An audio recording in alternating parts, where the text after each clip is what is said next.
Pensiju sistēmas ir savā ziņā tāds mazliet paradoxāls, vai ne? Mēs sevi apdrošinām pēc noteiktu risku. Un šis risks ir kas? Vecums.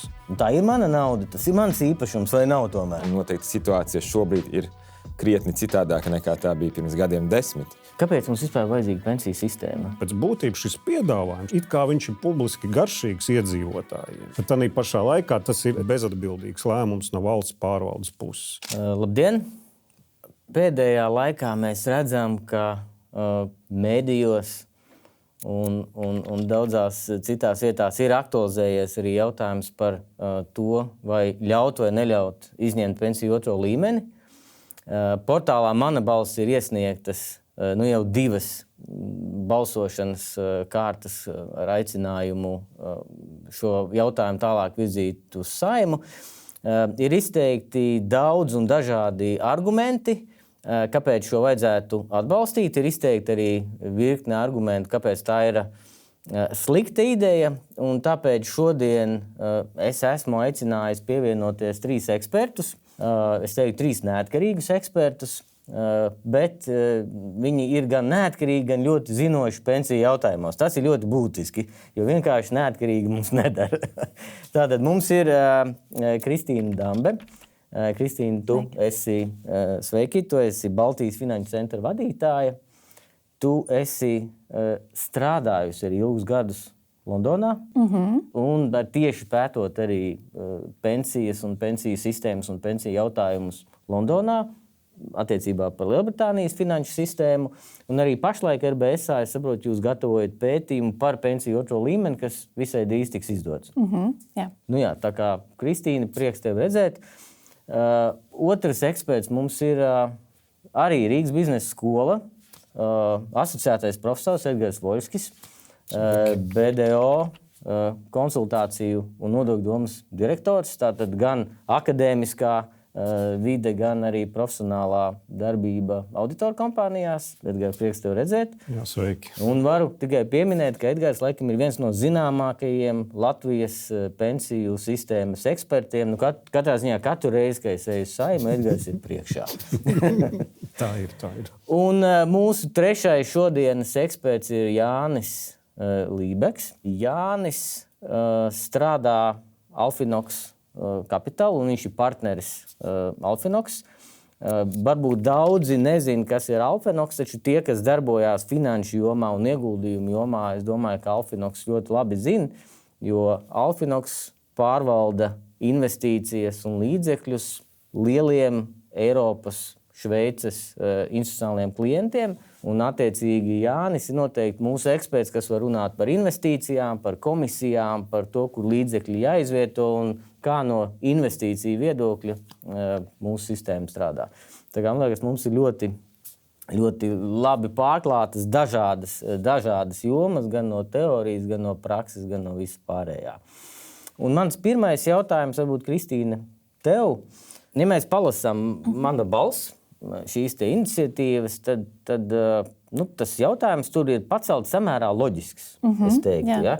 Jo tur ir tas, man visu laiku bankas, pensiju pārvaldnieki, valsts stāsta, ka pensiju otrais līmenis ir tava nauda. Ja? Tev par viņu jārūpējās, tev par viņu jādomā. Ne? Tagad saka, labi, bet ja tā ir mana nauda, tad dodiet man viņu, es pats par viņu parūpēšos. Kas šajā argumentā ir pareizi, nav pareizi, un kas ir tas, ko varbūt mēs kaut kur palaižam garām, it kā šādi domājot? Jā, paldies par uzaicinājumu. Pirmkārt, mēs noteikti vēl daudziem jautājumiem te pieskarsimies padziļināt. Es tā īsā atbildi, es domāju, pensiju sistēmas ir savā ziņā tāds mazliet paradoxāls, vai ne? Jo no vienas puses, kas ir pensiju sistēma? Pensiju sistēma nozīmē, ka valsts izlemj un nolemj, ir tāds sabiedrības līgums sava veida, ka, lai palīdzētu cilvēkiem nodrošināt ne tikai pārticīgas, bet arī vienkārši izbēgt no nabadzības vecumdienas, ir kaut kāda sistēma, caur kuru tu uzkrāji vecumdienām. Un tā sistēma ir tāda, kāpēc viņa ir paradoxāla, ir tāda, ka viņi no vienas puses vispār neprasa tavu iesaisti. Tie nodokļi, kāds cits jau ir nolēmis, ka tie būs 20%, tie atskaitās no tavas nodokļu iemaksām. Daļa aiziet uz pirmo līmeni, bet tiek uzskaitīts arī tavas iemaksas, un daļa aiziet uz šo otro. Un no vienas puses mums tā pensiju sistēma ir būvēta tāda, lai tas viss notiktos tā savā ziņā automātiski, un kaut kādā ziņā, es domāju, mums visiem cilvēcīgi pat palīdz, ka mēs to naudu neredzam, vai ne? Tāpat kā, ja tu gribi kaut kam uzkrāt ceļojumam, bērnu izglītībai, parasti cilvēks saprot, labāk kaut kur nolikt. Tā kā končītas arī labāk nolikt tālāk atliktnē, labāk, es zinu, ka viņas nav. Bet tajā pašā laikā, tad, kad 90. gados ne tikai Latvijā, bet daudzās citās valstīs tika ieviesti šie Pasaules bankas virzītie 3 pīlāri, viens no iemesliem, kāpēc tika novirzīta daļa no tās naudas otrajam pīlāram, bija tāpēc vienkārši, lai viņa augtu bišķiņ straujāk. Un katra valsts izvēlējās mazliet citu to filozofisko pieeju tam, cik lielā mērā cilvēkam pašam būs jāpieņem šīs savas izvēles. Un oriģināli sākotnēji arī Pasaules banka cerēja īstenībā, ka es vienkārši nesen lasīju vienu no viņa izvērtējumiem, ka tāpēc, ka tā būs tava nauda, ja? Tās nebūs tikai valsts saistības solījums pret tevi, bet tā būs arī juridiski tava nauda, ka tas arī palīdzēs to sistēmu labāk aizsargāt. Bet tagad mēs esam kaut kādā bišķiņ otrā pusē. Tā ir mana nauda, tas ir mans īpašums, vai nav tomēr? Tā ir tava nauda, bet tā ir tava nauda, kura ir ielikta pensiju sistēmas šajā loģikā, lai tavās interesēs tu varētu uzkrāt šo naudu nākotnē. Un tas ir tas, kas cilvēkiem ir. Tas viņiem ir tā kā, kas tas tāds ir? Savām interesēm. Man nav neviens vajadzīgs, kas man par mazu, bet godīgu samaksu tagad rūpēsies par tām manām interesēm. Un tāpēc es domāju, ka tagad arī laiks citiem izteikties, bet šobrīd ir tā, ka ir ļoti daudz negāciju. Ir savstarpēja negācija, un tas, kas es ļoti priecājos, ka šī ir neatkarīga eksperta diskusija, jo es domāju, ka tas nevienam nepalīdz, ka katra puse vienkārši kliedz uz to otru pusi un saka, ka viņi ir sliktā. Un tas, ka vispār šī diskusija ir ļoti svarīga, un viņa parāda vienu lietu, ka mums ilgstoši tā pensiju sistēma ir bijusi, viņa ir īstenībā izveidota uz ļoti stabiliem pamatiem, bet ka ir patiesībā nav bijis pietiekami daudz un liela komunikācija ar sabiedrību par to, kāpēc tā ir tā tava nauda, bet kāpēc tevis paši interesēs un ir labāk, ja viņi ir labi pārvaldīti, ja viss ir sakārtots, un tagad daudz kas ir sakārtots. Iepriekš nebija daudz kas sakārtots. Kāpēc ir labāk, ja tā tava nauda tur ir? Tā ir tā lielā dilema, kur it kā veidojās tā nedaudz konfrontācija, ko es arī, lasot mana balss šīs iniciatīvas, it kā pamatot arī cilvēki uzdod šos jautājumus un norāda uz šiem jautājumiem. Bet, Edgar, varbūt tev tad, no kopējās pensiju sistēmas, varbūt pat uztaisīšu vienu tādu nelielu atkāpi, jo, man liekas, viņa ir baigi svarīga, lai palīdzētu varbūt vēl dziļāk saprast to, ko jau Kristīna minēja, kāpēc mums vispār ir vajadzīga pensiju sistēma un kāpēc mums vispārībā ir vajadzīga tāda sociāla apdrošināšana. Jo, zin kā, aizejot līdz kaut kādam galējam risinājumam, mēs varam teikt, bet tad jau mēs paši, mēs katrs pats krāsim sev pensijai no 14 gadu vecuma, un man nevajag ne valsti, varbūt arī pirmo līmeni vajag izmaksāt ārā, un otro, un trešo, visu atdodiet man, es pats zinu, kā ir labāk. Ja? Edgar, kāpēc šāda loģika nestrādā, un varbūt kāpēc vispārībā kāds izdomāja, ka tomēr vajag valstī par to rūpēties, nevis atstāt cilvēku ziņā, kā tas patiesībā tūkstošiem gadu cilvēks vēsturē ir bijis. Cilvēks ir eksistējis. Jā, tieši tā. Nekas nav tehniski mainījies no bioloģiskā viedokļa. Bet paskatīsimies nedaudz no tā, sociāla-ekonomiskā viedokļa. Kāpēc tāda ir parādījusies? Ja? Un te ir parādījusies tāda lieta, no vienas puses ir iedzīvotāji, kaut noteikts valsts iedzīvotāji, ir valsts. Un valsts un iedzīvotāji, kā Kristīna teica, ir līgums. Ja? Un līgums uzliek tādu lietu kā līdzatbildība. Ja? Nevis tā solidaritāte, par kuru runā. Ja? Jo es to solidaritāti uzskatu tādā, kad ir līdzatbildība. Un tas slēpjas ļoti vienkāršā lietā. Mēs sevi apdrošinām pēc noteiktu risku. Un šis risks ir kas? Vecums. Vecums vai nabadzība? Nē, vecums. Jā, jo tas ir risks vecums. Tas ir risks. Bet kāpēc viņš iestāsies? Ja, tas ir neizbēgami. Bet ar ko es šeit saprotu kaut kāda darba nespēja. Ka mēs nonāksim kaut kādā situācijā, vecumā, gan fiziski, gan mentāli, gan citu iemeslu dēļ, ka mēs nespēsim ģenerēt pret sevi pietiekams pienākums, lai saglabātu noteikti dzīves kvalitāti. Un mēs katrs sevi ar šo sistēmu, izveidot šo līdzatbildīgo sistēmu, apdrošinām pret šo nākotnes risku, kas ir vecums, kas nonāk pie tā, ka mēs būsim darba nespējīgi. Arī negribēsim strādāt. Un tāpēc šai sistēmas ietvaros mēs pasakām, ir šī vienošanās, ka mēs novirzam 20% attiecīgi caur šo sistēmu, attiecīgi tad mēs atkal pārdalām jau demogrāfiskos riskus. Jo mēs saprotam, ka esošā sistēma 20% nespēs jums valsts dot. Un mēs to risku pārdalām starp kaut kur zinām mērā mēs uzņemamies atbildību, un kaut kādu daļu mēs iedodam valstī. Jā, un šitais ir baigi svarīgs aspekts, ka mums ir nevis vienkārši pensiju sistēma, bet ka mums ir šī apdrošināšanas sistēma. Valsts sociālās apdrošināšanas sistēma. Runājot arī tālāk par visiem šiem līmeņiem, un kas viņā iet iekšā un neiet, šis apdrošināšanas aspekts patiesībā ir baigi svarīgs. Jā, un nedaudz paturpinot, man patīk tas izcilais jautājums, ir vai nav nauda. Ja? Un kāpēc tas ir izcils jautājums šī visā kontekstā? Jo mans viedoklis ir tāds, pat pastoties nedaudz atgriežoties vienkāršotā makroekonomikas teorijas viedoklī. Ja? Un kad mēs skatāmies uz saucamo monetāro sistēmu, ja, tad mums ir tie naudas instrumenti. Un šī nauda pieminētais, tā nav tas saucamais nauda jūsu norēķina kontā. Tā nav jūsu nauda pat termiņa depozītā, kurā kaut kādā brīdī jūs varat paņemt to kā naudu. Bet tas ir saucamais ilgtermiņa uzkrājums, kuru mēs saucam kā pensiju kapitāls.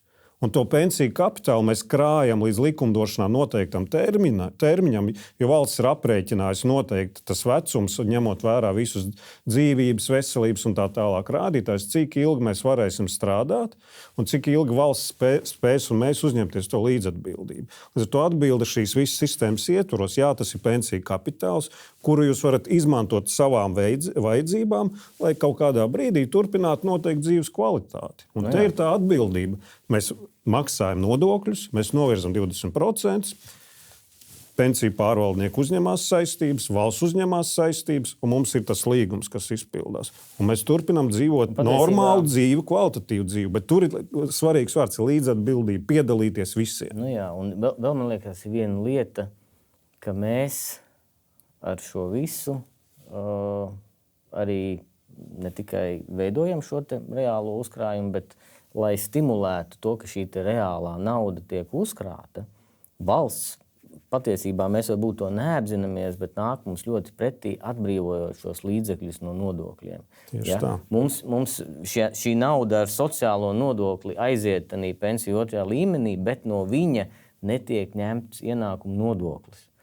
Un 30, 40 gadu laikā tā ir milzīga summa, ko mēs caur šo valsts uzkrāšanas sistēmu uzkrājam savu papildus. Kā kapitālu, kur pēc tam mēs izmantosim savām vajadzībām. Valsts ne tikai organizē to, ka šī līdzekļi tiek pārvaldīti, viņa sanāk nedaudz pasargā mūs no mums pašiem, ja? Jo katrā ziņā es 20 gados nesapņoju par pensijas uzkrājumu, arī 30 gados man vēl bija jāmaksā līzings un citi maksājumi. Tā ir realitāte, vai ne?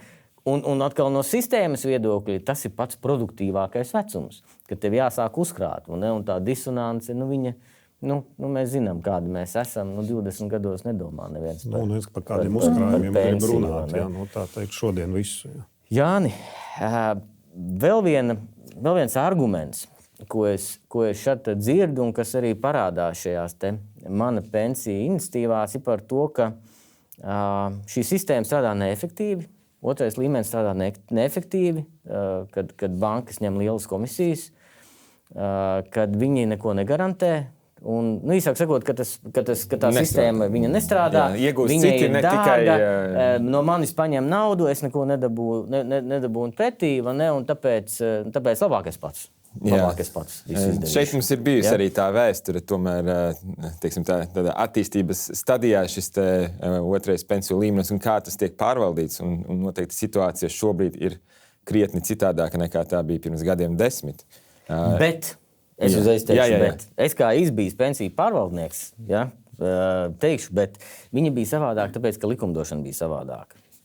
Un arī uzkrātie līdzekļi bija savādāki. Uzkrātie līdzekļi bija savādāki, ja, jo nevar arī, protams, šo sistēmu vērtēt tikai tādā šodienas tur arī es apskatījos arī, teiksim, ir argumenti, ka man paņem 2% par šo te, tā vairs nav. Kad viņam paskatāmies, kāda ir tā vidējā komisija, tad tas ir aptuveni 0,5%, teiksim, tā saliekot, tā rupi rēķinot. Šobrīd... Tas ir, jūs pārvaldat līdzekļus Šveices un daudziem citiem Eiropas pārvaldniekiem. Arī pensiju fondiem, teiksim, kas ir ne Latvijā. Jā, un es esmu pārliecināts, ka viņi skatās, kādas ir tavas komisijas, viņi skatās, kā šīs komisijas salīdzinās ar citu pārvaldnieku komisijām. No tava skatu punkta, tās pašreizējās komisijas, ko šodien pensiju otrā līmeņa plāni ņem, viņas ir atbilstošas, viņas ir konkurētspējīgas, viņas ir pa augstu, viņas ir pa zemu. Kā tev izskatās? Arī esošajos, teiksim tā, komisijas tomēr arī ir tikai viena šī sastāvdaļa, kā mēs varam novērtēt labs pensiju plāns vai slikts pensiju plāns. Bet kopumā, ja paņemam 0,5%, tas nav izcili, ne arī ļoti slikti, tā var teikt. Jā. Mēs ejam uz pareizo ceļu, ir pensiju plāni, kam ir pat zem 0,4 šobrīd. Man liekas, ir pat, kas ir tuvu nulai arī. Saskaitīsim kopā, tāpat tur būs. Bet šobrīd ir likumā arī iestrādātas šis regulējums, ka palielinoties aktīvu skaitam, pensiju pārvaldniekiem ir šie griezti, ko viņi, teiksim tā, drīkst piemērot, kļūst aizvien zemāk. Un līdz ar to tas nozīmē, ka jau šobrīd tas regulējums ir tāds, audzējot mēs kopumā šo aktīvu apjomu, tās komisijas aizvien kritīsies. Un tas ir tas, ko mēs iestrādājām kaut kādu gadu, pusotru atpakaļ. Tas bija arī Latvijas bankas iniciatīva, lai izvairītos no šīs bezgalīgās diskusijas par to, vai šīs komisijas ir augstas vai zemas. Tad ir noteikti šis 20,2% punkti. Un tad, jo tev ir lielāki aktīvi, jo tu straujāk viņiem pietavojies. Tāpēc nebūtu, teiksim tā, korekti salīdzināt mūs ar valstīm, kur šie aktīvu apjomi ir desmitiem reižu lielāki. Un no to kā salīdzinošu lielumu, noliekot salīdzinošu lielumu tādam izmēra fondiem, kā ir Latvijā, tad es teiktu, šīs komisijas ir šobrīd adekvātā līmenī. Nesaku, ka tas bija vēsturiski, bet skatoties uz priekšu, noteikti var strādāt pie tā, lai tās turpina mazināties. Un ja tu paskaties, kur šie līdzekļi ir ieguldīti, jūs pārvaldat atkal Eiropas pensiju fondiem, Šveices pensiju fondiem, tu paskaties, kur Latvijas pārvaldnieki iegulda šos līdzekļus, vai tev šī sistēma un šī aktīva alokācija, šī ieguldījuma liekas normāli, sakarīgi, saprotami, vai sistēma ir efektīva no tava viedokļa? Kā pensiju plāna dalībniekam, kas man interesē? Man interesē ienesīgums pret to risku, ko es uzņemos kā šī plāna dalībnieks, un tad attiecīgi mums ir šie šobrīd jau pieejami, ka tā alokācija ir būtībā 100% arī uz kapitāla vērtspapīriem, kas tad potenciāli nes lielāku šo ienesīgumu ilgtermiņā. Un tās izvēles tagad ir daudz un dažādas, tās nebija dažādas arī, ja paskatāmies 10 gadus atpakaļ, un tāpēc varbūt šie argumenti, ka man šis plāns 10 gados nav nopelnījis tik daudz, cik ir varbūt šis akciju indeks, bet bija šis likuma ierobežojums pārvaldītājiem, ka viņi nevarēja šādu plānu piedāvāt, ko var šobrīd. Tā kā tā situācija ir mainījusies, un pavilkt tādu garu vēsturi un to salīdzināt un teikt, ka mūsu šie plāni nav bijuši labi, un es ieguldot pats akciju tirgu ETF-os būtu nopelnījis vairāk, tas tāds nav salīdzināms lielums. Ja runā par to, varbūt, ja vēlkam uz to iegulda Latvijā vai iegulda pasaulē, tad arī, teiksim, šie argumenti ir, kur tad labāk ieguldīt, un mēs neattīstam šo, teiksim, tā Latvijas ekonomiku, neieguldot Latvijā, un tas tad arī ir tāds, ja šeit var nodrošināt ienesīgumu, un mēs ieguldam šeit, tad, protams, bet galvenais, kā pensiju plāna dalībniekiem, droši vien ir šis ienesīgums pret risku, un tas šobrīd, manuprāt, arī ir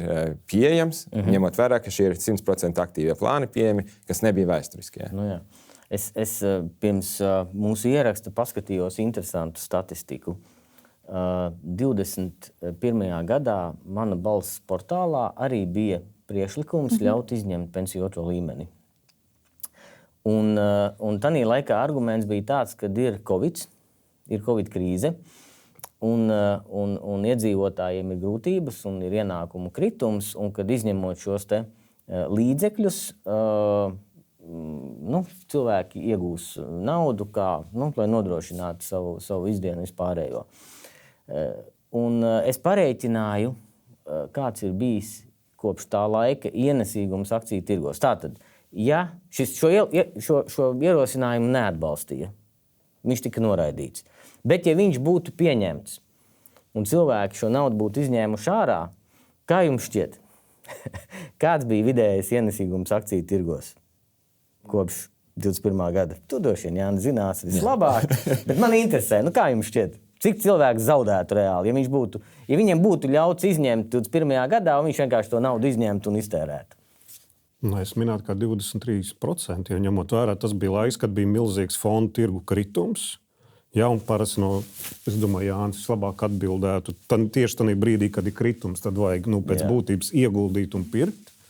Jā, un ja tajā brīdī izņemt, jūs to naudu izņemt no aprits, jums būtu kāda mīnus 20, pat varbūt vairāk procentu. Jā, Edgar, tu esi tu. Es varu papildināt, es arī piekrītu, tāpēc, ka es atgriezos Latvijā pirms 8 gadiem, un piedzima meiteņa, un sāku strādāt pirms 6, tas ir 19. gads.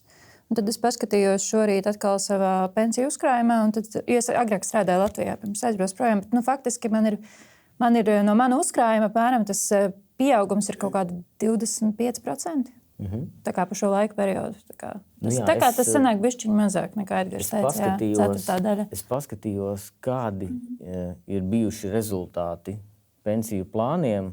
Labākajiem pensiju plāniem šajā laikā ienesīgums bija 65 un 67%. Ienesīgums ir virs 10% gadā bijis, un līdz ar to šeit ir tas kumulatīvais efekts. Tad, ja mēs 21. gadā būtu ļāvuši izņemt, tad mēs tagad pārmestu paši sev to, ka šie 67% vai 65% pieaugums, viņi nekad nesaņems. Tā nauda būtu iztērēta, ieguldīta, un tā jau laikam arī tā pensiju sistēmas jēga, ka pat tad, ja tev ir kaut kāds kritums īstermiņā, vai, nezinu, pa vidu tur bija, kur Eiropas centrālā banka cēla procentu likmes, obligācijas gāzās, akcijas gāzās, bet ja mēs izturam šo te krīzi un šos te kritumus, es saku, fantastisks ienesīgums realitātē. Es paskatījos pat pēdējos 3 gadus, ir vairāki pensiju plāni, kur ienesīgums vidēji pārsniedz 10-15%. Jā, tā kā mēs galīgi nevaram sūdzēties, ka tā nauda kaut kur ir, nezinu, kur iztērēta un neko nepelna. Jā, bet es reflektējot uz to, kas izskanēja arī, mums ir neatkarīga diskusija, un jūs kaut kādā ziņā esat bijuši saistīti vai kā, bet, realitātē... Latvija maza vieta, mēs visi esam. Maz darbs ir teikt, būt... Neatkarība ir privilēģija un arī atbildība. Un, tas zilonis istabā ir tāds, ka 2001. gadā tika ieviests šis 2. līmenis, un arī, kā jūs teicu, fondētie līmeņi tika ieviesti daudzās citās valstīs.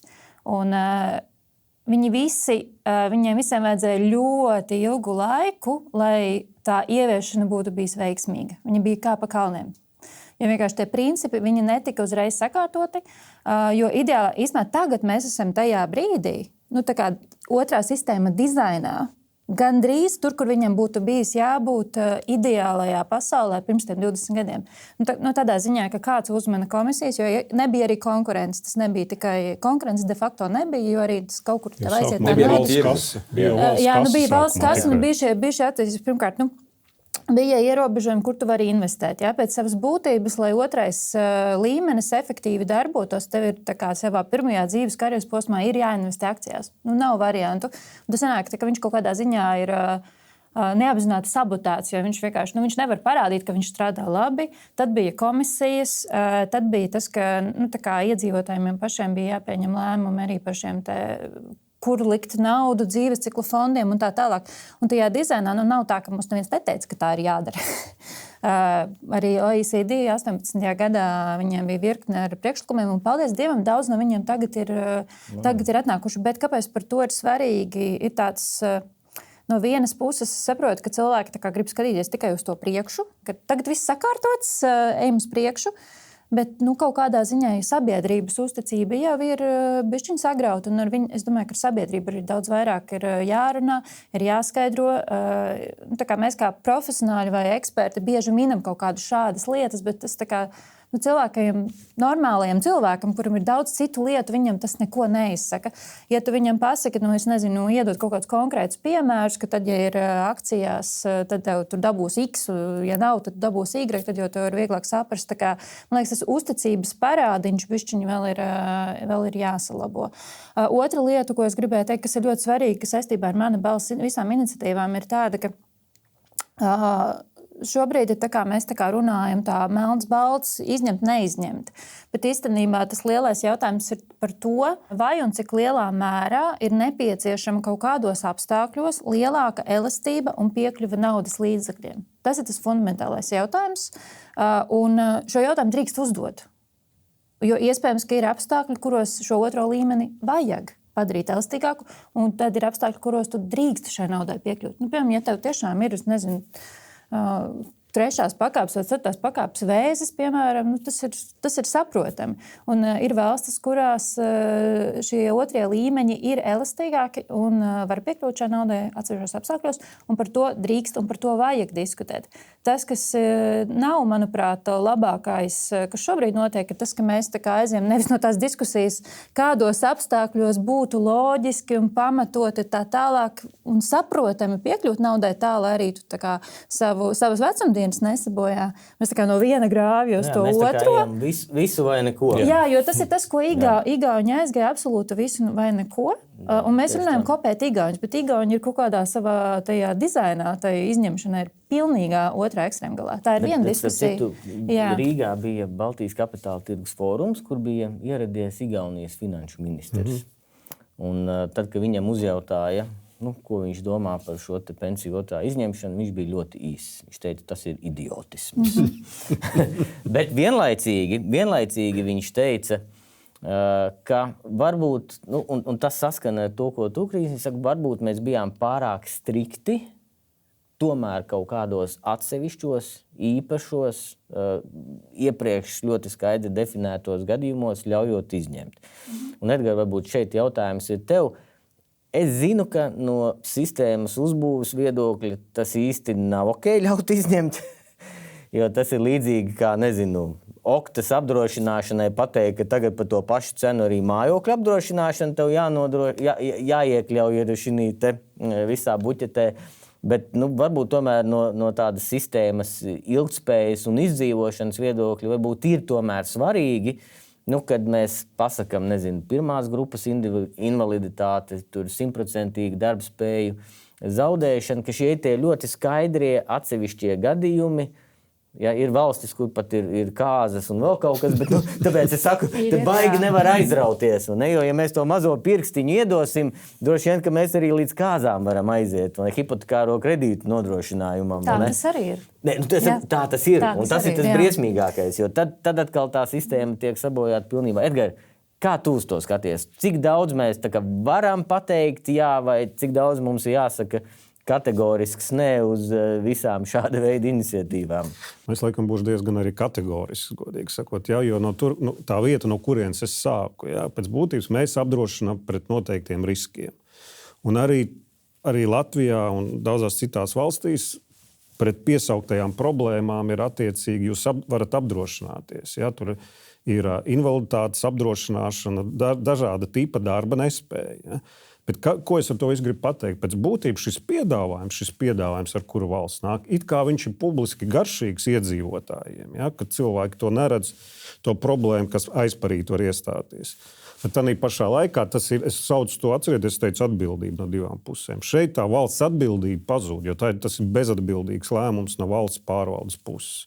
Jo jūs tad iešaujiet cilvēkiem, un tad jau individuāliem cilvēkiem iešaujiet kājās vai vēl kaut kur. Un pakļaujiet vēl nākotnē kaut kādiem veselības riskiem un tā tālāk. Jo tās problēmas, kas var cilvēkam rasties ar veselību un tā tālāk, viņas jau ir tur vairāk tajos gados veidojās cilvēkiem. Un līdz ar to, manuprāt, šāds lēmums tikai un vienīgi pasaka to, tas ir atsaucoties uz Igaunijas ministra izteikumu, ka valsts ir aizmirsusi, ka viņi kaut kādā brīdī uzņēmās atbildību. Valsts iedeva sistēmu, mēs viņai uzticējām, mēs veicām iemaksas, Tagad jūs mums te pasviežat tādu iespēju, protams, cilvēku, kāpēc lai nepaņemt, ja tā ir tiešām nauda. Jo tas tagad spēļu teorijā katram individuāli izņemt, tas var būt ļoti labi. Ja, bet sistēmai kopumā mēs zinām to, ka ja visiem ļaus izņemt, liela daļa to izmantos. Un pēc 30, 20, 30, 40 gadiem, kad viņi ies pensijā, kas notiksies? Notiksies sekojošais. Tātad cilvēks teiks, es esmu strādājis 40, 30 gadus, godīgi maksājis visus nodokļus, un tagad man ir tik maza pensija. Ko teiks valsts? Valsts visticamāk būs spiesta vai nu aizņemties naudu, vai celt nodokļus, lai varētu šo pensiju palielināt. Jā, un plus vēl, kas notika, ieslēgsies saucamās sociālās palīdzības sistēma, kur realizē pašvaldības. Un jūs to slogu zināmā mērā panesīsiet uz pašvaldībām. Jā. Un tad cels citus nodokļus. Ļaut šodien izņemt mēs realitātē milzīgu problēmu pārliekam uz nākotni, nabadzības risks un realitātē, es domāju, ir augstāki nodokļi vienkārši nākotnē. Jā, un tad... Man vajag vienkārši precizēt, kas notika Igaunijā. Tāpēc, ka mēs ļoti daudz runājam par to, kas notika Igaunijā, un mums ir arī kolēģi Igaunijā, kur ir tikko uzrakstījis pētījumu par to, kas notika Igaunijā. Ko var secināt pēc 5 gadiem? Tagad es teicu visiem, ka mēs rakstam par to, kas notika Igaunijā. Mēs sakam, priekš kām? Mēs taču visi zinām. Atļauj izņemt, viss aizgāja, viss sliktie. Bet īstenībā... Igaunijā, tev tagad ir 4 izvēļu opcijas, ko tu vari darīt. Un trešdaļa cilvēku izņēma līdz šim uzkrātos uzkrājumus otrajā pensiju līmenī, kas bija vidējā summa, bija apmēram 8,000 eiro. Kas nozīmē, ka tas ir atkarībā no tā vecuma, tad tas potenciāls, ko tu būtu ieguvis, ja tu būtu viņu investējis. Ja tas, ko tu zaudē, tas ir tas pašvaldības risks, ko Edgars saka. Bet par ko Latvijā vispār nerunāja tā? Ir 4 izvēļu opcijas. 2 no tām ir izņemt visu naudu uzreiz, jo viņam nebija variantu melns vai balts. Otra ir iepauzēt tās iemaksas. Bet Igauniem, ja tu izvēlies vienu no šīm 2 opcijām, labi, es izņēmu to naudu, ko tu uzkrājies. Bet tie procenti, kas iet no valsts, viņi pāriet uz tie 4%, pāriet uz pirmo līmeni. No, tā kā skatoties uz nākotni, tas cilvēks, tāpēc cilvēkiem liekas, ka tie cilvēki ir aizgājuši no otrā līmeņa un viņi kaut kā ir dabūjuši kaut kādu savu naudu atpakaļ. Tā nav, jo tā nauda, ko viņi būtu tur palikuši, tas nozīmē, ka tie 4% būtu aizgājuši uz to viņu personīgo kontu un tad tā paliktu tā viņu nauda. Un kaut kādā ziņā viņi īstenībā ir tādā veidā pārvirzījušies šo naudas podu, ko viņi tālāk uzkrās Igaunijā, atkal uz to valsts sektoru. Es domāju, ka tās sekas, viņas ir būtiskas un par viņām ir jārunā, bet viņas ir daudz niansētākas. Es saprotu, ka viena no idejām un domām, kāpēc Igaunijā atļāva izņemt, bija šis liberālisma brīvības ideja, kad mēs dosim katram cilvēkam pašam izvēlēties, kur viņš šo naudu grib likt un kā viņš grib viņu pārvaldīt. Vai es esmu lasījis jau dažus rakstus, bet tā kā jūs esat varbūt pētījuši, vai ir zināms, kur realitātē cilvēki šo naudu izlietoja? Un cik daudz viņi tiešām izveidoja savus uzkrājumus vecumdienām, ieguldīja akcijās, obligācijās vai, pirka mežus? Jā, es varu pieminēt 2 gadījumus. Viena ir Igaunija un otra Lielbritānija, kuras pati strādā arī pie tiem izvērtējumiem. Par Igauniju daudz raksti ir sarakstīti, Latvijā arī viņi ir daudz diskutēti. Mums ir tāds maziņš kopsavilkums. Faktiski tātad trešdaļa izņēma, un tad viņiem bija jāņem tā pilnā summa.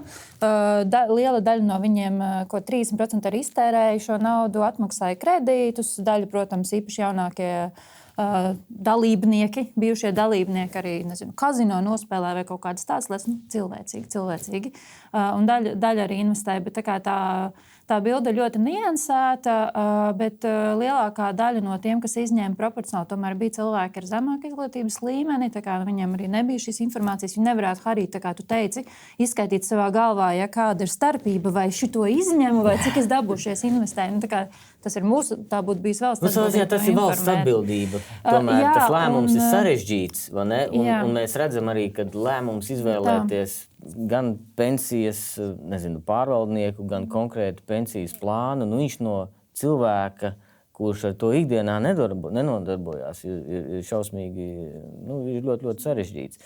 Bet šeit vienkārši par Igauniem Tas, ko es lasīju, ir, ka lielākā daļa no šiem līdzekļiem aizgāja patēriņā. Ja? Tur bija inflācijas pieaugums, ekonomika arī uz to pieauga, bet tā nauda, vienkārši sakot, tika noēsta. Labākais droši vien izlietojuma veids bija atdot parādu, pēc tam bija patēriņš un ceļojumi vispārējais. Bet kas ir interesanti arī par šo parāda atdošanu, kad tas parāda apjoms samazinājās un pēc tam atnāca atpakaļ. Tā kā realitātē kā mēs sakām, ka bet cilvēkiem ir kredīti, viņi viņus atdos un šādi uzlabos savu finanšu situāciju. Igaunijas piemērs patiesībā to neapliecina. Un viens no lielākajiem tās partijas sponsoriem, kuri virzīja šo iniciatīvu, varbūt ne viens no lielākajiem, bet būtisks, bija viena no šīm aizdevēju firmām. Tātad igauņu pieredze kāda ir, bet es tagad dzirdu, ka igauņi jau ir apjomu ziņā atgriezušies tur, kur viņi bija iepriekš, un ka Igaunijas valdība jau mēģina mainīt likumus, lai tie cilvēki, kas izgāja ārā, varētu tomēr atkal atgriezties. Jo sākumā viņi ļoti strikti bija pateikuši, ka, ja jūs izstājaties no otrā līmeņa, tad lūdzu atpakaļ nenāciet. Ja? Un tagad viņi to visu saprot šīs sekas un kādu slogu ilgtermiņā tas var uzlikt budžetam un ekonomikai. Ja tas jau ir uzlikts. Jāsaprot tas, ka tas jau ir uzlikts. Tas lēmums nav bez sekām. Ja? Tur tās jaucam fiskālai tie visi efekti vienā brīdī nāks atpakaļ. Ja? Diemžēl ekonomika darbo cikliski, un igauņi sev jau ir parakuši apakšā šo lēmumu. Bet, labi, ir šīs manas balss iniciatīvas, ir lietas, ko mēs saprotam, kad viņas tiešām aizskar jautājumus, kas ir vairāk jāskaidro, jautājumus, kur varbūt tiešām kaut kādā mērā izvēles tiesības cilvēkiem ir jādod. Domājot kopumā par pensiju 2. līmeni, 3. līmeni, visu sistēmu, es nezinu, Kristīna, atkal ar tevi sākšu.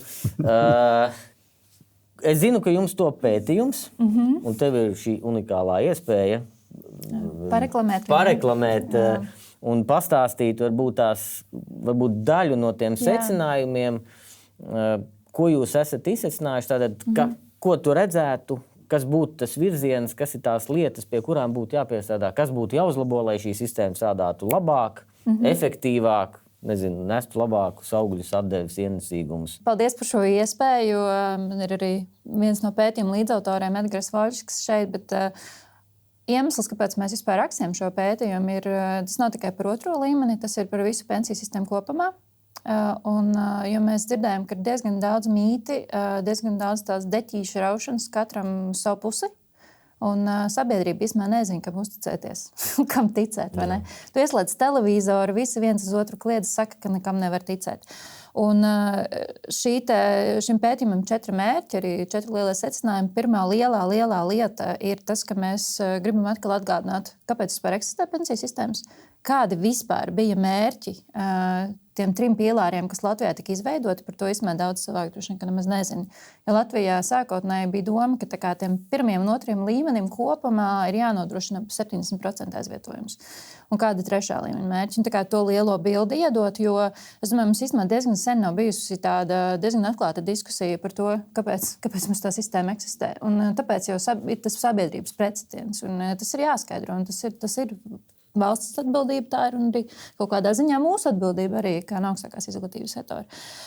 Otrā lieta ir tieši par šo 1. 2. līmeņa sadalījumu, un lielā virstēma ir kā atgriezt vai radīt pamatotu uzticību pensiju sistēmām, kā viņu vairāk aizsargāt, lai viņu beidz raustīt.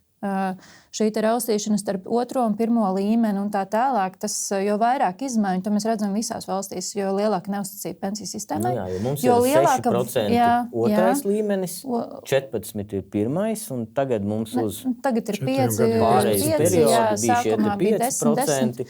Kas mums skaidrs, ka tas ir virziens, ne tādā virzienā, kurā mēs gribētu, jo mums tas 2. līmenis ir svarīgs tīri dēļ šiem demogrāfijas un visiem mūsu izaicinājumiem. Bet mēs ļoti ceram, ka viņš atnāks atpakaļ, atgriezīsies un būs šie 6%. Jā, un tad saistībā ar šo ir tā, ka arī Edgars ir veicis aprēķinus, un arī mēs esam izskatījuši visus arī citus neatkarīgos akadēmiskos pētījumus, kas ir publicēti patiesībā pēdējo 20 gadu laikā. Un ir tas koridors, kas ir ap 14 līdz 16%, kas ir vienkārši vienmēr būs nepieciešams līdz tuvākajā nākotnē, lai sektu pirmā līmeņa saistības. Un tas ir jāprēķinās. Tas ir tā kā tavs budžets, vai ne? Kaut kādā ziņā tavs maciņa budžets. Un par to nav bijušas tās diskusijas, un tas atļauj raustīt to otro līmeni. Un mēs par šo gribam rast tādu konsensusu, ka ir jābūt tādai kopējam, ka mēs beidzot to otro līmeni vienkārši pasakām, ka tad viņš būs vai 5 vai 6%.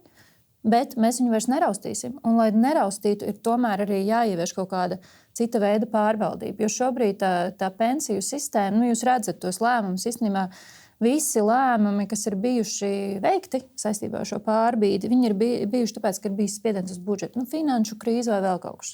Ir jāizdomā, jāizveido kaut kāda veida pārvaldības mehānismus, vai tā būtu kaut kāda parlamentārā grupa vai kaut kas, ka to vairs nevar raustīt. Ka to ir sarežģītāk, politiski. Ka viņi ir aizsargātāk, jo tas, kas notika 24. gadā, tas bija, man liekas, tāds riktīgs kanārija putniņš nomira tajās raktuvēs, tāpēc, ka tajā brīdī nebija spiediena, bet tas bija tiešām tāds, kur ir naudas pods, ka mums ir ideja.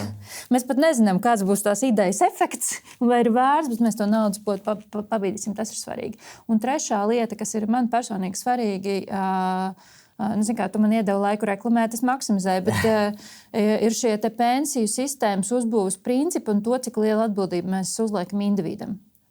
Ir viens slavens britu profesors ir teicis, ka uzbūvēt pensiju sistēmu ar pieņēmumu, ka cilvēki veiks pilnīgi racionāls izvēles un viņiem būs augsta finanšu pratība, ir vienkārši slikta politika.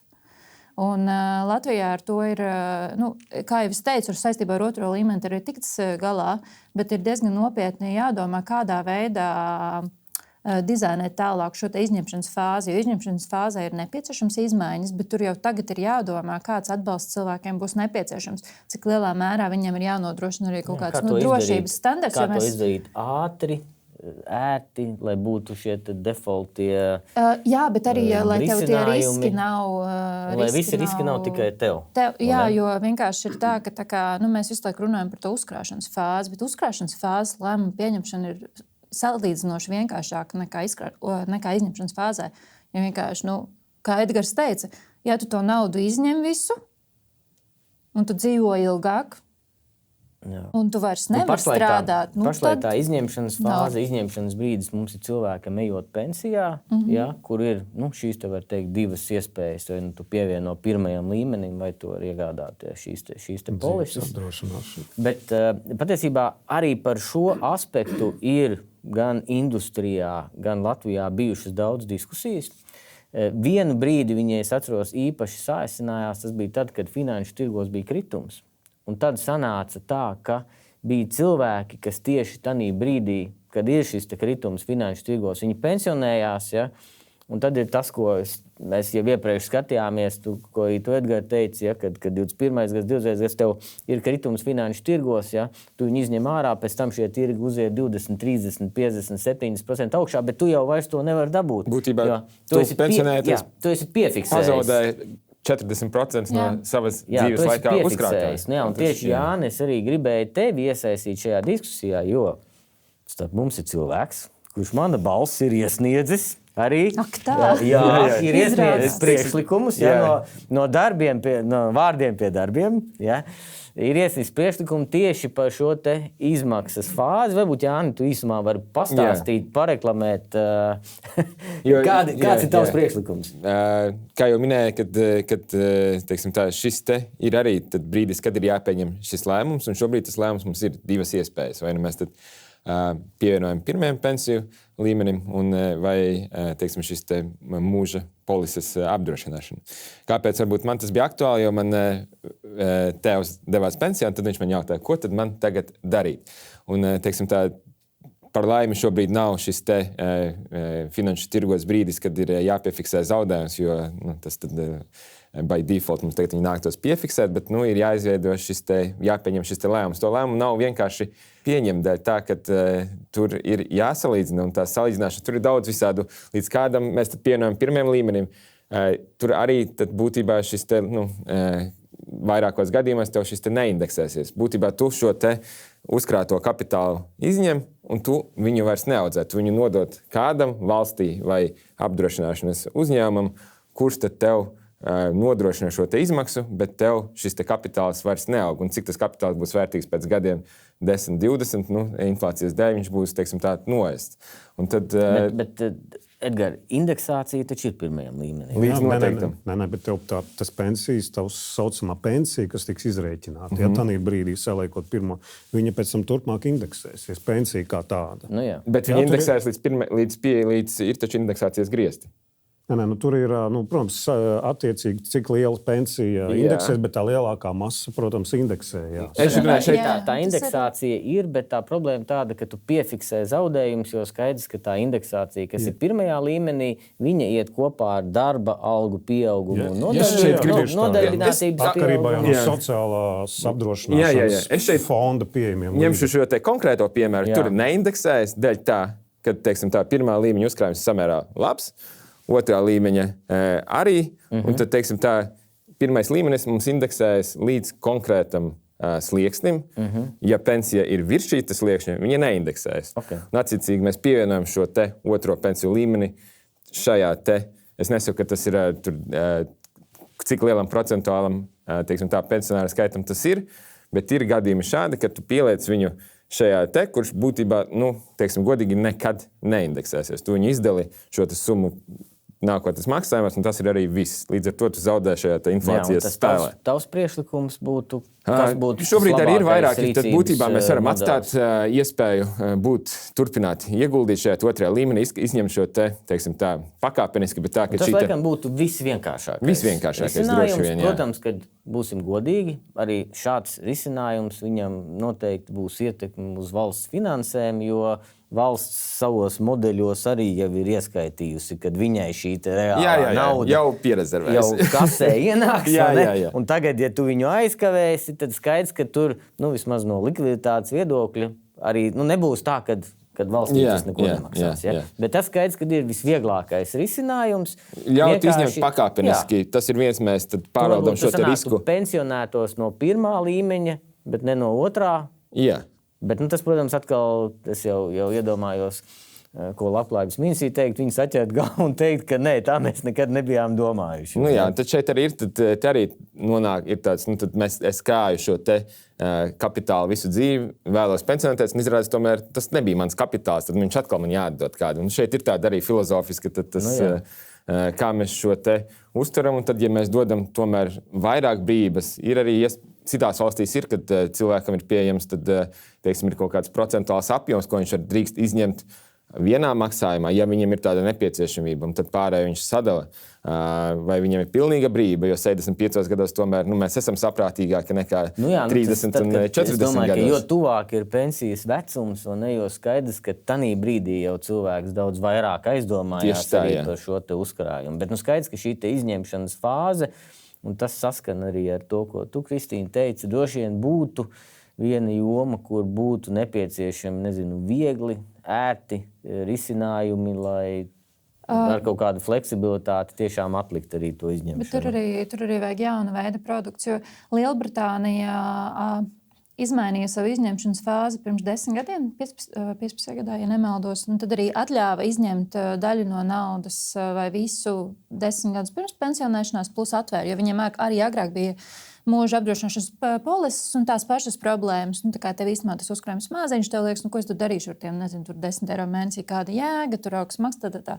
Un viņi arī atvēra iespēju loku, bet tagad viņi skatās 10 gadus pēc tam, un tā ir šausmīgi sarežģīta izvēle cilvēkam, un arī viņiem ir vesela pensiju institūta, kas arī skatās aktuāri, kas būtu īstenībā labi.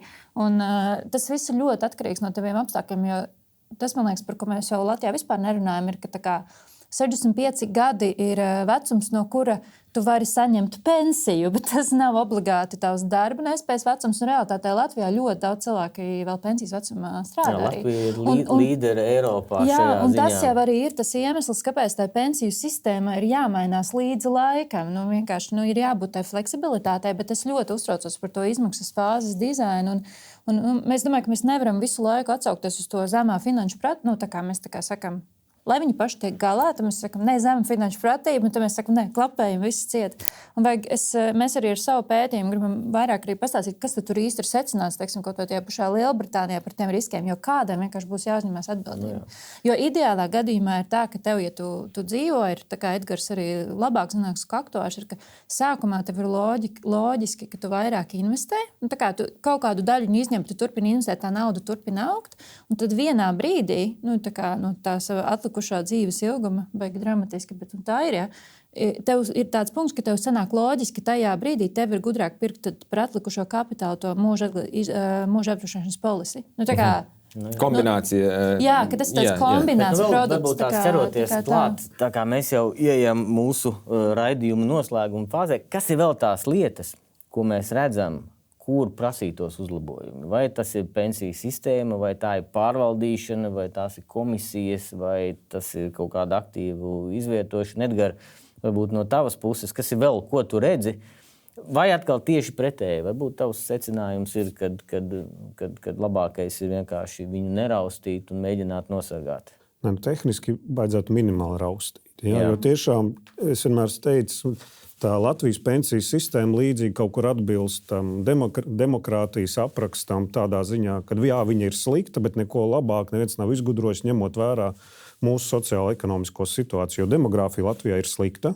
Un kļūs vēl sliktāk, ja tas ir jāatzīst. Ja. Un tieši tāpēc arī mums ir tas otrais līmenis. Mums ir otrais līmenis, un tāpēc arī svarīgi klāt domāt tomēr cilvēkiem par trešo līmeni. Jā, tas ir ļoti, ļoti svarīgs elements, un tad cilvēkiem aizdomāt, protams, jums ir šis darījums ar valsti, valsts atbildīgi jūs maksājat nodokļus, jūs izveidojat noteiktu uzkrājumu, kuru jūs varēsiet izmantot pēc noteikta lēmuma.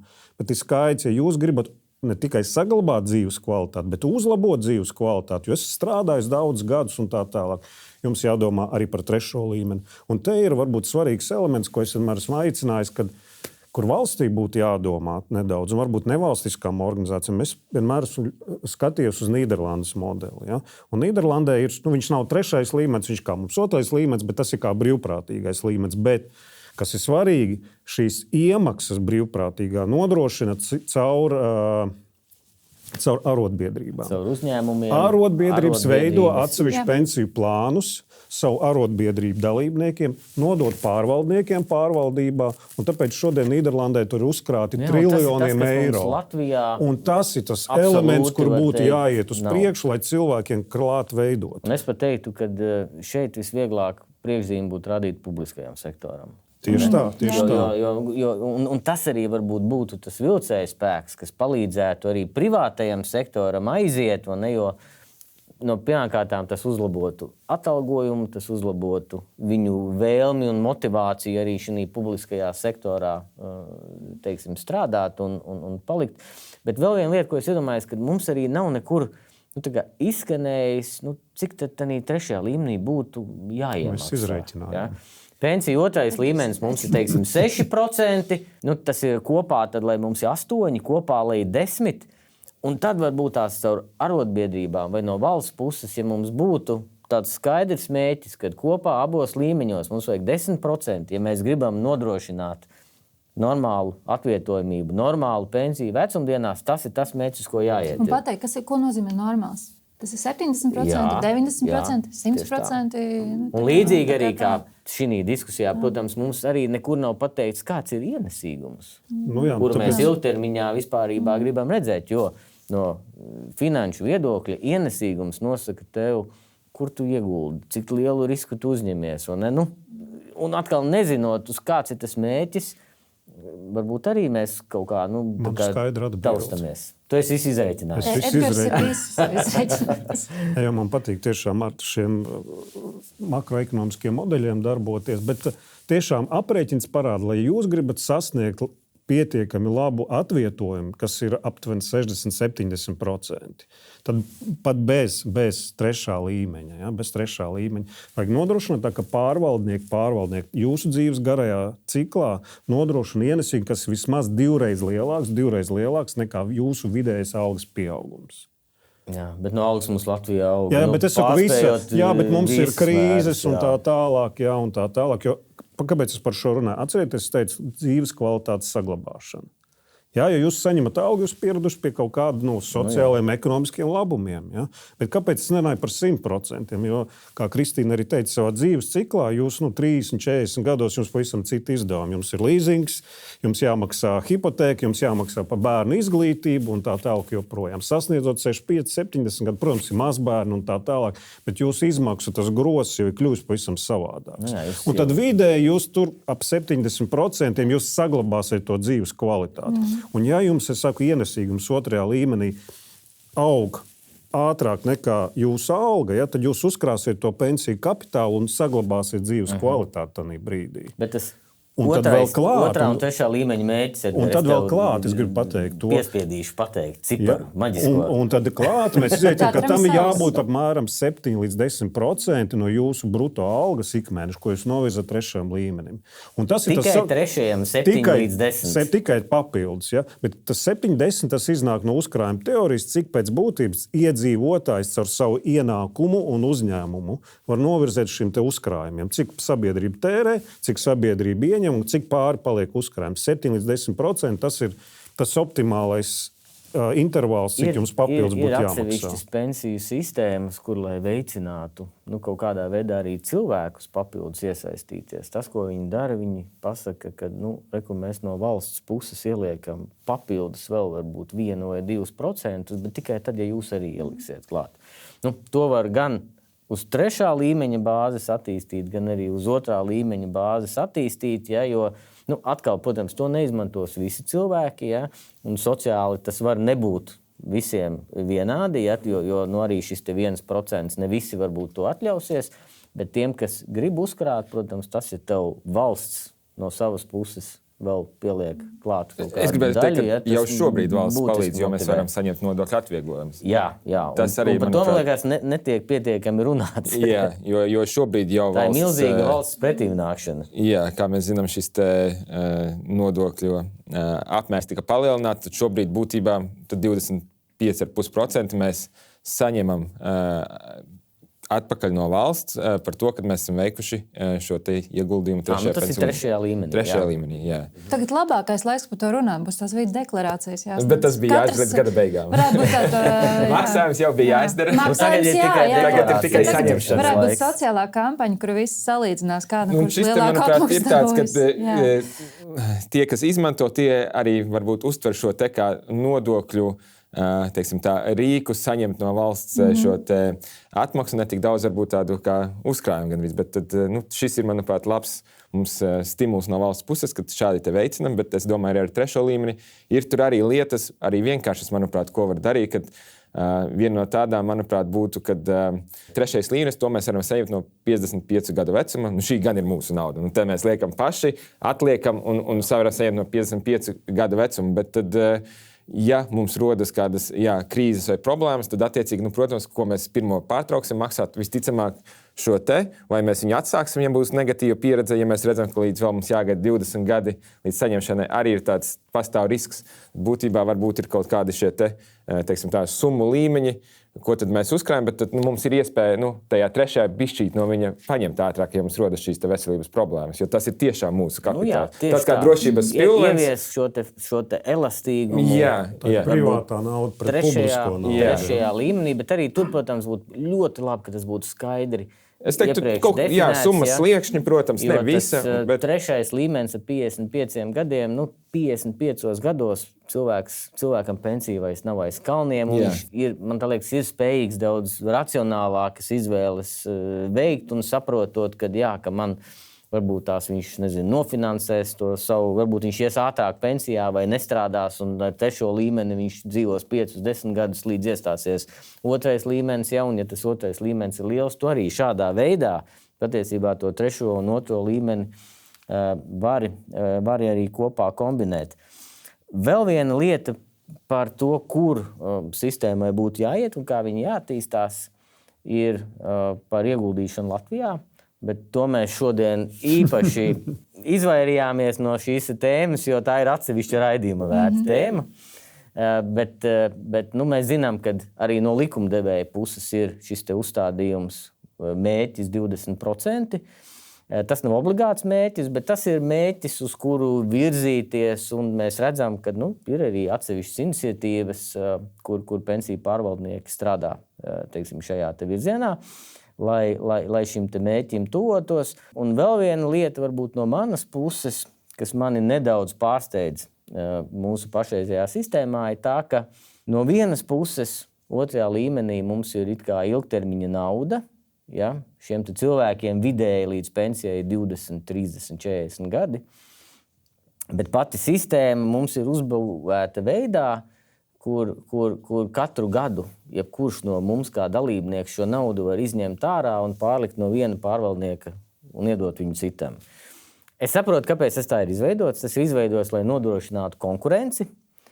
Bet tas, par ko es aizdomājos, ir, vai to konkurenci nevar nodrošināt veidā, kas tomēr ļautu šo te unikālo lietu, kas ir pensiju otrais līmenis, un spēja veikt ilgtermiņa investīcijas, tomēr nepazaudēt. Ja? Jo ir ļoti, ļoti maz kopumā finanšu tirgos un finanšu sektorā iestāžu, kuras var aizdot naudu, ieguldīt infrastruktūras projektos, PPP projektos, ceļu projektos, militārās infrastruktūras būvniecībā uz 20, 30 gadiem. Tā ir tā vieta, kur pensiju plānu līdzekļi varētu, liekas, ļoti labi strādāt, ja? Bet, protams, kad ja viņiem visu laiku to naudu kāds var izvilkt ārā, tad arī viņiem ir jāskatās, cik lielu daļu no šiem līdzekļiem viņi vispārībā var kam tādam novirzīt. Mūsu diskusija lēnām iet uz beigām. Mēs izgājām cauri šiem galvenajiem argumentiem par šīm manas balss iniciatīvām. Un droši vien tā kopējā mūsu sajūta bija tāda, ka tas nebūtu atbalstāms, tas nenāks par labi cilvēkiem, tas ir bezatbildīgi, ja, kā teica Igaunijas finanšu ministrs, tas ir idiotisms. Mācamies no Igauniem un to nedaram. Taču vienlaicīgi varbūt tās ir jāpadomā, kur mēs varam panākt pretī cilvēkiem. Kas ir tās unikālās īpašās vietas un risinājumi, kas tomēr būtu jāpiedāvā. Un apstākļi, kuros tas īstenībā būtu loģiski. Un apstākļi, kuros tas Saprotu, būtu. ka Edgars saka, bet ir arī apstākļi. Jā, mums jāuzstājas tāda sabalansēta pieeja, mēs nevaram arī būt kaut kādā ziņā. Sociālais kontakts. Jā. Un tad mēs, man liekas, iezīmējam kādas 5, 6, 7 lietas, kur patiesībā šo sistēmu būtu jāturpina attīstīt, un tas jau ir pilnīgi normāli. Arī Lielbritānijā, Nīderlandē, kur ir pensiju sistēma tradīcijas 50 un 70 gadi, katru gadu viņi satiekās un ir working paper, viņi pēta, kā viņu attīstīt, jo tirgus mainās, cilvēki mainās, prasības mainās, visa šī te vide mainās. Un, pensiju otrais līmenis, trešais līmenis, cik daudz vajag uzkrāt trešā līmenī, kāds ir ienesīguma mērķis, kā motivēt vairāk uzkrāt trešajā līmenī. Par ieguldīšanu Latvijā mēs neminējām, bet tam būs varbūt atsevišķs raidījums kādu dienu. Bet visi šie jautājumi ir ļoti būtiski, un mēs redzam, kur attīstīt un ko paņemt un ko darīt kopumā mums vēl atrastos. Man liekas, ka būtiski ir attīstīt ilgtermiņa mērķu vārdā, domājot par tiem cilvēkiem, kuriem šobrīd pat nav balstiesības, teiksim, manai meitai.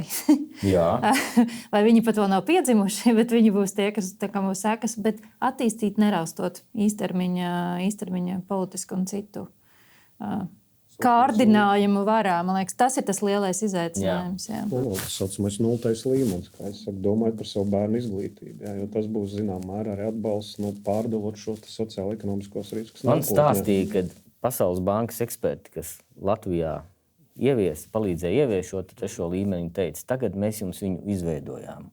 Jūsu mērķis ir viņu nosargāt. Tā kā, paldies par diskusiju, paldies, ka piedalījāties. Es ceru, ka jūs guvāt kādas labas, noderīgas, interesantas atziņas, un tas jums palīdzēs labāk izprast gan šos te manas balss iesniegtos piedāvājumus, gan arī kopumā labāk izprast pensiju 2. līmeni, pensiju 3. līmeni un visu sistēmu kopumā. Liels paldies! Paldies! Paldies.